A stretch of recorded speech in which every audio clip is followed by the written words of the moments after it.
Les beaux jetons, aujourd'hui on se retrouve pour l'épisode numéro 2 et aujourd'hui on va parler de Madame de Lafayette. Donc c'est une auteure de renom notamment pour un livre qu'on verra juste après. Mais ce n'est rien comparé au gros mastodonte qu'on va commencer à attaquer dans 2-3 épisodes. C'est parti.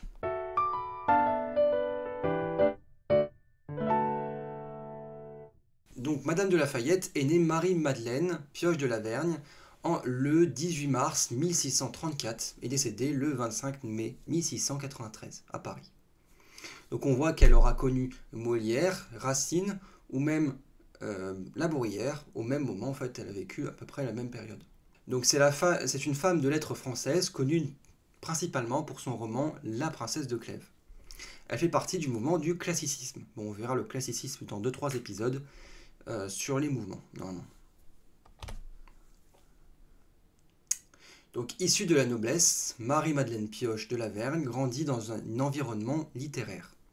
Elle est éduquée à la cour de France où elle côtoie les cercles littéraires et mondains.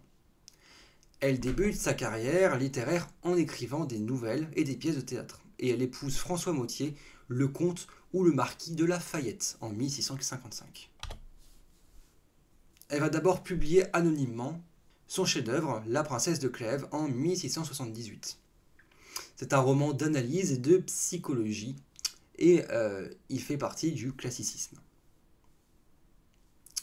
Elle s'engage politiquement, puisqu'elle est proche de la princesse de Condé et de Madame de Sévigné, qu'on verra dans un prochain épisode, et elle est influente dans les salons littéraires et politiques de son époque.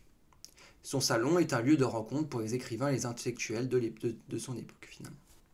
Donc, une œuvre majeure pour Madame de Lafayette, c'est La Princesse de Clèves.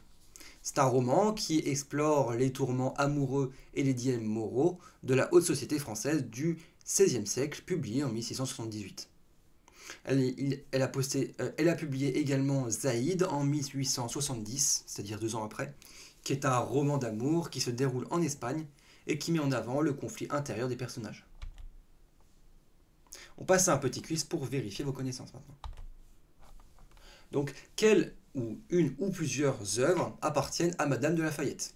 Zaïd, l'Avare, Les Caractères ou La Princesse de Clèves. Normalement, on vient de le voir, donc normalement, vous le connaissez. Donc la réponse était Zaïd, la réponse A, et La Princesse de Clèves, la réponse D. Quel genre littéraire caractérise le roman La Princesse de Clèves? Un roman d'analyse, un roman de psychologie, un roman d'anticipation ou un roman épistolaire? Donc je vous laisse réfléchir et je passe à la correction. Il s'agissait à la fois d'un roman d'analyse et d'un roman de psychologie. Quelle est la date de publication de La Princesse de Clèves? 1670, 1678, 1687 ou 1682. Donc la date de publication de La Princesse de Clèves est 1678, la réponse B. Voilà, merci d'avoir regardé cette vidéo, j'espère qu'elle vous aura été utile. À la prochaine, à plus!